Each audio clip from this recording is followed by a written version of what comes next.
자, 반갑습니다. 분더입니다. 자, 오늘은 제 차입니다. 제 차는 자작으로 만든 스타렉스 차박형 캠핑카라고 볼 수 있고요. 만들어서 사용하고 한지 딱 1년이 되었습니다. 작년 이맘때쯤 한참 작업을 하고 있었고요. 가을 겨울 시즌 한번 보내고 나서 리뷰를 한 적이 있었고요. 지금 딱 1년이 된 후에 다시 한번 그 이야기를 한번 해보려고 합니다. 작년부터 초반기의 사용기가 좀 궁금하시면은 상단에 표시된 링크 카드 보시고 가시면은 사용기가 아마 있을 거예요. 6개월 사용기죠. 지금 이제 4계절을 다 마치고 난 후에 사용기 어떤 그런 변화된 모습 소소하게 좀 몇 개 바꿨거든요. 그런 것들 위주로 이야기를 한번 해보도록 하겠습니다. 네, 가장 큰 변화는 지금 보이시는 것처럼 태양광을 설치를 했어요. 태양광을 설치를 했는데 요 위치랑 요 사이즈 크기가 정말 애매하게 제가 해놨더라고요. 그 이유는 이제 이쪽에 보시면은 맥스팬이 가운데 떡하니 있어요. 그래서 큰 사이즈의 한 판을 올리고 싶었는데 안 되죠. 예, 안 됐습니다. 사이즈를 이리 재보고 저리 재봐도 맥스팬하고 중첩이 되는 관계로 지금 120W짜리 요거 하나 딸랑 얹어 놓고 있는 상황인데 부족하다고 하면 부족할 수는 있겠지만 그래도 저는 잘 사용을 했고 사용하길 잘했다, 요거 장착하기 잘했다 정도까지 나오고 있습니다. 그래서 태양광은 어쨌거나 저쨌거나 한 장이든 두 장이든 하나 있으면 좋겠다 정도의 말씀을 한번 드려보고 싶고요. 자, 그리고 이쪽에 내부인데 내부 한번 보여드릴게요. 제가 애초에 기획을 했던 그 모습이에요. 이 앞에 공간이, 거주 공간이 굉장히 넓게 뺄 수 있었으면 좋겠다라고 해서 시트도 다 없애고 그 다음에 침상도 변환형으로 만들어 갖고 일반적으로 생활할 때는 이 넓은 공간을 사용을 하고, 그리고 취침할 때 요거 살짝 당기면은 슬라이드 방식으로 연장이 되거든요. 업체분들도 요즘 많이 보여주시고 있는 그런 형태인데 요 서랍처럼 요걸 좀 빼서 하면은 침상 길이는 한 190 정도가 나옵니다. 그래서 저는 170이기 때문에 아주 넉넉하게 잘 사용을 하고 있고요. 지금 여기 원래는 포타포티랑 냉장고를 싣고 다녔어요. 근데 지금 일단은 한번 뺐어요. 요즘 차박을 좀 쉬고 있거든요. 한번 빼고 나서 보니까 공간이 너무 넓은 거예요. 그렇죠. 냉장고를 제가 50L짜리 알피쿨 굉장히 저렴하길래 그걸 사용을 해 왔었는데 굉장히 공간을 많이 차지합니다. 그리고 저쪽에 포타포티를 놓으니까 이 앞에 부분이 이만큼까지, 이만큼까지, 그래서 이 부분밖에 안 남게 되더라고요. 그래서 좀 답답한 감이 없지 않아 있었는데, 동계 시즌에는 냉장고의 사용이 빈도가 좀 줄어들잖아요. 그리고 실질적으로 사용을 해보니까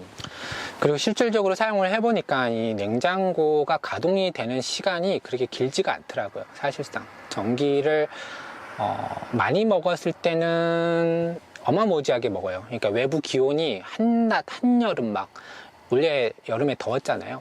그때 빼고는 전기를 많이 먹지는 않습니다, 사실상. 그리고 덩치가 큰데 사실 저 혼자 다니고 키키야 1박인데 거기 들어갈 수 있는 너무 이제 오버스펙이었던 거죠. 공간도 너무 많이 차지하고. 그래서 일단 요번 동계 시즌에는 보냉팩 있잖아요. 백패커 분들이 쓰시는 거 아니면은 그렇게 작게 나온 그런 뭐 사은품처럼 주는 거, 그런 걸 한번 아이스팩하고 사용해 보면 어떨까. 그러면 이 안에 공간이 좀 더 많이 남지 않을까 해서 지금 일단 냉장고를 좀 빼서 집에 보관을 하고 있고요. 가장 적절한 냉장고는 제가 볼 때는 30L짜리 30L 전후로 선택을 하시면은 공간도 많이 좀 활용도 할 수 있고 뭐 그러지 않을까 하는 그런 생각이 좀 들었습니다. 더 좋은 거는 제 차는 지금 여기가 이렇게 3인 시트예요.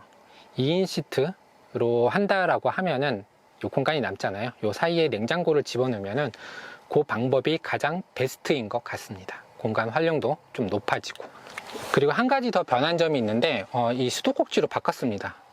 이 샤워기 이쪽에서 사용을 하겠다라고 해서 이 자바라처럼 길게 당겨지는 그 주방에서 쓰는 그거를 매립을 했었어요, 수전을. 근데 물이 너무 많이 튑니다. 생각보다 물이 많이 튀어요. 그래서 지금 커튼도 좀 많이 지저분해졌는데 이것도 이제 세탁을 할 예정이긴 하지만 일단 고민을 해보다가 애초에 이렇게 만들려고 했었어요. 근데 그렇게 못한 거는 요 스테인리스 관인데 요 황동관으로 하고 싶었는데 황동 수전을 하고 싶었는데 못 찾아갖고 포기를 했었거든요.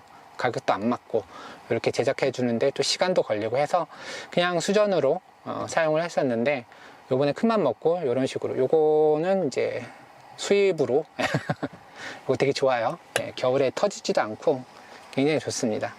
지금 물을 한번 틀어 볼게요. 어느 정도 이렇게 물이 나오는지. 이런 식으로 물 조절도 가능하고 네, 수도꼭지니까 편리하게 사용할 수 있을 거예요. 오히려 그냥 이게 더 편한 것 같다라는 생각이 좀 들더라고요. 물 조절도 쉽고 레바식이면은 조절하는 게 조금 번거롭거든요. 그렇죠? 예. 그리고 애초에 여기서 그 자바라 형식으로 샤워를 할 수 있게끔 여기 수전을 그런 식으로 만들었잖아요. 근데 그래서 좀 아쉽더라고요. 그래서 여기서 이제 두 갈래로 분리를 해갖고 요 레바를 하나 달아서 저렴하게 샤워 요거를 하나 마련을 했습니다. 요거 한번 틀어볼게요. 예, 이런 식으로 이쪽에다 샤워 수전을 하나 마련을 해놨어요. 예, 요렇게. 요거 레바가 있는 거 사려고 하니까 또 비싸더라고요. 그래서 요거 3,000원짜리 철물점에서 샀습니다. 그리고 남아있던 스위치를 하나 이렇게 레바를 달아서 간편하게 좀 해결을 했고요. 샤워기를 사용해 보시면 알겠지만 저쪽 방향에서 샤워를 할 수 있는, 발을 닦을 수 있는 공간이 있다. 요런 현장이 있고 때에 따라서는 요쪽 면에서 샤워를 해야지 될 필요성이, 그러니까 현장에 따라서 이 방향이 조금 제약을 많이 받는 것 같아요. 사용을 해보니까. 그래서 여기다가도 샤워 수전을 하나 마련을 해뒀어요. 여기는 보통 이제 카라반에 사용하는 요거 알리에서 샀는데 이거 이제 이렇게 여닫이가 가능한, 이렇게 빼서 사용을 하는 거고, 이렇게 길게 빼는데 요 물 호수는 좀 더 긴 걸로 2m짜리로 교체를 했어요. 그래서 요거 올리고 이렇게 물을 쏘면 되는 거예요. 지금 굉장히 세잖아요. 요거 조절은 요걸로 조절을 하면은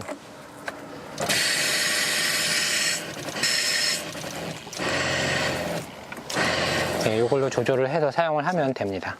다 사용했을 때는 좀 불편하긴 한데 이렇게 밀어서 넣어서 보관을 하면 좀 깔끔하게, 네. 이 안에 공간이 있으니까 이 정도의 공간이 있거든요. 이렇게 해서 담가두면은 네, 나오지도 않고 깔끔합니다. 자, 그리고 히터 한번 이야기 한번 해볼게요. 히터 토출구를 요거 1열 뒤쪽에 이렇게 마련을 해뒀어요. 운전석 요 뒤편에, 보통 이제 히터 위치가 저쪽에 있으니까 여기다 마련을 해뒀는데, 요게 요 바람이 저 뒤에까지 가는 게 좀 잘 안 돼요. 예, 공기 순환이 좀 잘 안 돼요. 그래서 서큘레이터를 한 번 더 돌려주던가 해야지 되는데, 가장 취약한 부분은 저 뒤쪽 요쪽이 제일 추워요. 저기서 이제 냉기가 이렇게 이렇게 들어오더라고요.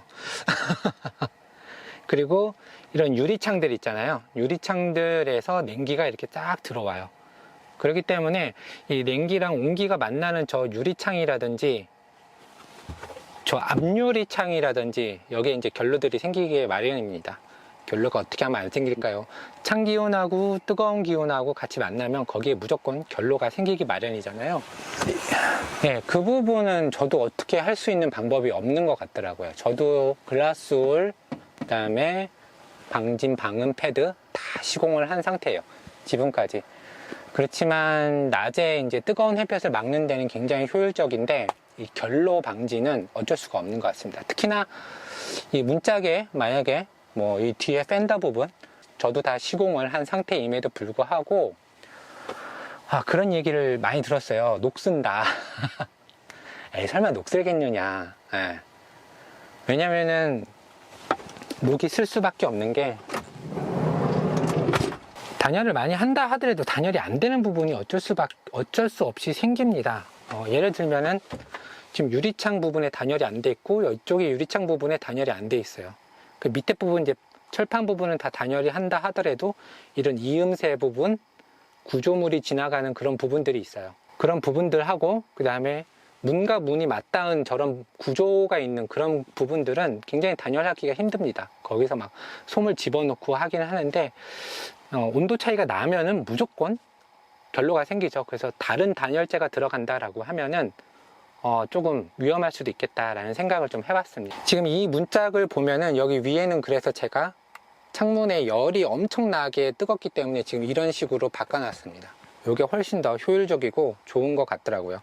그리고 이 부분은 단열이 안 돼 있겠죠, 어느 정도는. 그 다음에 이 부분은, 밑에 부분은 단열을 다 해놨습니다. 그런데 어떤 현상이 발생이 됐냐면은 지금 이 도어 하단부에 녹이 슬기 시작했습니다. 정말 깨끗했던 차거든요. 이 뒷면에도 이렇게 녹이 슬기 시작을 했습니다. 이 문이 생각보다 단열하기가 어렵거든요. 이 부분은 지금 단열이 다 되어 있는데 단열재가 습기를 먹는 것 같아요. 남들보다 솔직히 한 3배 정도 단열재를 지금 집어넣습니다. 단열재도 많이 남고 해서 그라스울을 아주 그냥 빡빡하게 집어넣었음에도 불구하고 그 그라스울이 습기를 먹는 것 같아요. 그 말이 맞는 것 같습니다. 단열재가 습기를 먹는다. 자, 이렇게 보면은 이게 단열을 하는 게 맞을지 안 하는 게 맞을지 살짝 고민이 되는 그런 현타가 좀 오더라고요. 사계절이 너무나 뚜렷하기 때문에 만약에 우리나라 기후가 만약에 좀 온화하고 좀 더운 기후다 그러면은 솔직히 단열을 안 해도 되지 않을까 하는 생각이 좀 들어요. 그렇지만 영하 20도까지 제가 경험을 했고, 그리고 올 여름엔 영상 40도까지 경험을 한 바로서는 단열이 있으면 확실히 도움은 되는데 저런 결로 때문에, 습기를 먹는 저런 현상 때문에 조금 감안해야지 되는 저런 녹쓰는 저런 부분들이 있다라는 거를 여러분들도 조금 알았으면 좋겠다. 안 하니만 못하는 어떤 그런 상황이 된 것 같기는 합니다. 자, 그리고 한 가지 좀 후회스러운 적이 있는데요. 지금 전기 부분을 좀 많이 후회했습니다. 지금 태양열을 추가하고 나서는 뭐 방전의 위험이라든지 이런 거 전혀 없어졌고요. 비록 120W의 작은 전력이긴 하지만 그래도 뭐 한 이틀 세워 놓으면은 캠핑 가서 차박 가서 썼던 그 전기가 쭉 다시 차오르고 하니까 별다른 이 패턴에서는, 일주일에 한 번 정도 나가는 이 패턴에서는 별다른 문제점은 없었는데, 다만 아쉬웠던 건 올 여름 에어컨이 좀 아쉽더라고요. 정말 더우니까 그냥 좀 틀고 싶다. 근데 시동 걸고 틀면은 좀 이제 민폐잖아요.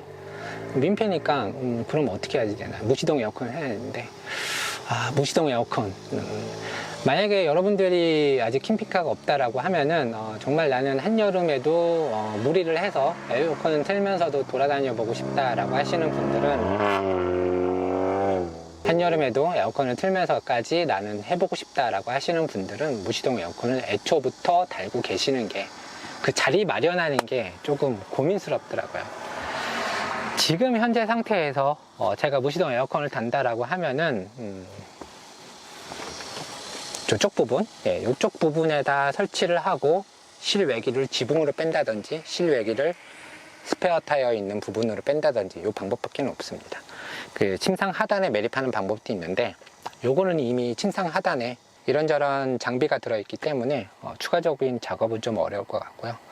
그래서 240A로 뭐 에어컨을 몇 시간 돌릴 수 있겠느냐, 뭐 요런 계산보다는 그냥 무조건 에어컨이 달고 싶다.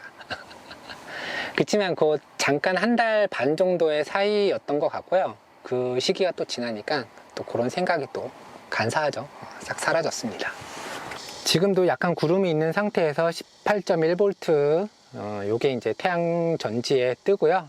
14.2V 3A로 충전이 되고 있습니다. 14.2V, 여기 보시면은 14.1V 0.97A, 거의 완충 상태죠. 이 상태로 지금 239A 100%를 찍고 있습니다. 이런 걸로 보면은 전기는 거의 먹지 않는다. 대기 전력 한번 꺼볼까요?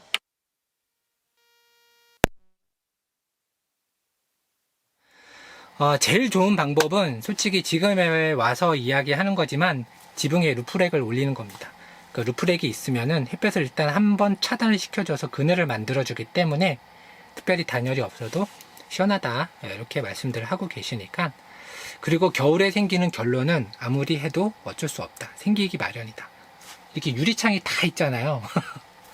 어쩔 수 없어요. 그냥 생겨요. 예, 그냥 생길 수밖에 없고, 실제로 앞에 전면 유리창에 어마무지한 결로가 많이 생깁니다.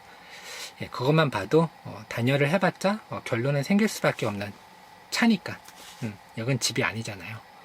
예, 그렇게 생각하시면 될 것 같다라는 생각이 1년 동안 사용을 해보고 느낀 점입니다.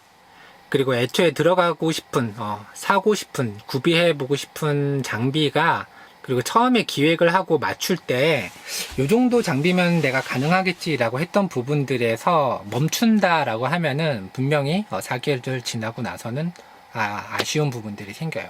저는 지금 솔직히 말씀드리면 에어컨이 가장 아쉽고, 지금에라도 달고 싶은데 또 겨울이잖아요. 그러니까 사람 생각이 또 바뀌는 거예요. 그래서 애초부터 뭐 블루투스 스피커도 그냥 매립을 하거나, 노래방 기기도 다 매립을 하거나, 웬만하면 다 매립을 하는 그런 방법을 사용하시면은 나중에 후회할 일이 별로 없다, 이렇게 말씀드리고 싶습니다. 자, 이렇게 오늘은 1년 사용 후기 간단하게 개선된 점.